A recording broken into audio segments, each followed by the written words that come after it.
അങ്ങനെ ഡിസംബർ അവസാനത്തെ ആഴ്ച ആകുമ്പോഴത്തേക്കും ഒരു പ്ലെയർ കൂടി റൂൾഡ് ഔട്ട് ആകുന്നു. വിദേശ താരമാണ് മാദി തലാൽ, ഈസ്റ്റ് ബംഗാളിൻ്റെ അറ്റാക്കിംഗ് മിഡ്ഫീൽഡർ എന്ന് നമുക്ക് പറയാം. ലാസ്റ്റ് സീസണിൽ നമുക്കറിയാം പഞ്ചാബ് എഫ് സിയിൽ ഔട്ട്സ്റ്റാൻഡിംഗ് പെർഫോമൻസ് ആണ്, മോസ്റ്റ് നമ്പർ ഓഫ് അസിസ്റ്റ് എന്ന ലെവലിൽ ഒരു പെർഫോമൻസ് നടത്തി. ആ ഒരു പേരിലാണ് ഒരു 2 ഇയർ കോൺട്രാക്റ്റിൽ ഈസ്റ്റ് ബംഗാളുമായിട്ട് താരം ഒപ്പുവെക്കുന്നത്. താരതമ്യേന യങ് ആണ്, സ്റ്റിൽ 27 ഇയർ ഓൾഡ് ആയിട്ടുള്ളൊരു പ്ലെയറാണ്.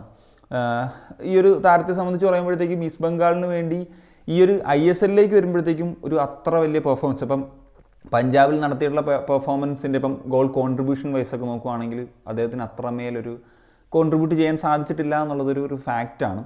പിന്നെ എനിക്ക് തോന്നിയിട്ടുള്ളൊരു കാര്യം എന്ന് വെച്ച് കഴിഞ്ഞാൽ നമുക്കറിയാലോ, ഇനിഷ്യലി ടീമിൻ്റെ പെർഫോമൻസ് മൊത്തത്തിൽ ഡൗൺ ആയിരുന്നു.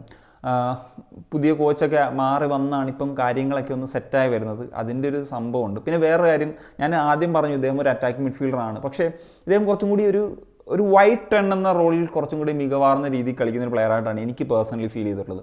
ലാസ്റ്റ് സീസണിൽ പഞ്ചാബിലൊക്കെ നമ്മളത് കാണുകയും ചെയ്തിട്ടുണ്ട്. അപ്പം പഞ്ചാബിൽ ഒരു second phase of the ISL നന്നായിട്ട് പെർഫോം ചെയ്തത്. ഈ പ്ലെയറും പഞ്ചാബും അത് പെർഫോം ചെയ്ത് നമ്മൾ കണ്ടു. അപ്പം ഒരു ഫ്രണ്ട് 3യിൽ ഫോറിനേഴ്സിനെ വെച്ച് കളിപ്പിക്കുമ്പോഴത്തേക്കും കുറച്ചും കൂടി ഒരു വൈറ്റ് റോളിൽ ആണ് നമ്മൾ പലപ്പോഴും, ചിലപ്പം ഫോർമേഷനൊക്കെ വരുമ്പോഴത്തേക്കും ഒരു സെൻട്രൽ റോളായിരിക്കുമെങ്കിലും കുറച്ചും കൂടി ഒരു വൈഡ് റോളിൽ നമുക്ക് അദ്ദേഹത്തെ കാണാൻ സാധിക്കുന്നുണ്ടായിരുന്നു.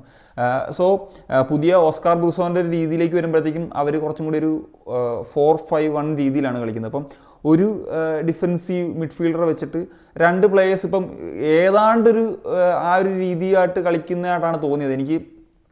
ഓസ്കാർ ബ്രൂസോൻ്റെ കീഴിൽ കുറേ മത്സരങ്ങൾ മിസ്സായിട്ടുണ്ട്. ആദ്യം ഇനിഷ്യലി ഞാനൊരു എല്ലാ മാച്ചും കണ്ടിട്ടുണ്ട്, പക്ഷേ അന്നേരമൊക്കെ അദ്ദേഹം പറഞ്ഞ പോലെ ഒരു നടുക്കായിട്ട് തന്നെ ഒരു നമ്പർ 10 എന്ന റോളിൽ തന്നെയാണ് കളിച്ചിരുന്നത്. ഇപ്പോൾ കുറച്ചും കൂടി ആ ഒരു മാറ്റം അന്ന് തുടങ്ങിയെന്ന് എനിക്ക് തോന്നിയിരുന്നു. പക്ഷേ അപ്പോഴത്തേക്കും അദ്ദേഹത്തിന് ഇഞ്ചറി പറ്റി പോകുന്നു എന്നുള്ളൊരു സാഹചര്യമാണുള്ളത്.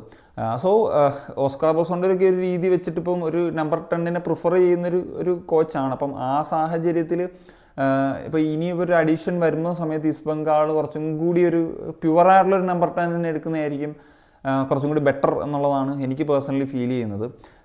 സോ എന്താണെങ്കിലും AFC ചലഞ്ച് ലീഗിൽ നന്നായിട്ട് പെർഫോം ചെയ്തു. എനിക്ക് 3 മാച്ചിൽ 4 ഗോൾ കോൺട്രിബ്യൂഷനും മറ്റേ ഉണ്ടായിരുന്നു. ISL വരുമ്പോൾ ആ നമ്പേഴ്സിലേക്കൊക്കെ എത്തുന്നുണ്ടായിരുന്നുള്ളൂ. കളിച്ചിരുന്നെങ്കിൽ അതിലേക്കൊക്കെ വരാനുള്ള എല്ലാ സാധ്യതയുണ്ട്. കാരണം ഇപ്പം ഈസ്റ്റ് ബംഗാൾ ഒരു വേവിൽ ഒരു പുതിയ കോച്ചിൻ്റെ അണ്ടറിൽ നല്ല രീതിയിൽ കളിച്ചൊക്കെ വരുന്നൊരു സാഹചര്യവും കൂടിയായിരുന്നു ഉണ്ടായിരുന്നത്. So that's it guys. ആരായിരിക്കും പകരക്കാരനായിട്ട് ഈസ്റ്റ് ബംഗാൾ കൊണ്ടുവരിക എന്നുള്ളതൊക്കെ നമുക്ക് നോക്കി കാണണം. അപ്പം നിങ്ങളുടെ ഒപ്പീനിയൻസ് തീർച്ചയായിട്ടും കമ്പോസ് ചെയ്യാൻ ഒരു കണീഷൻ സനിയ.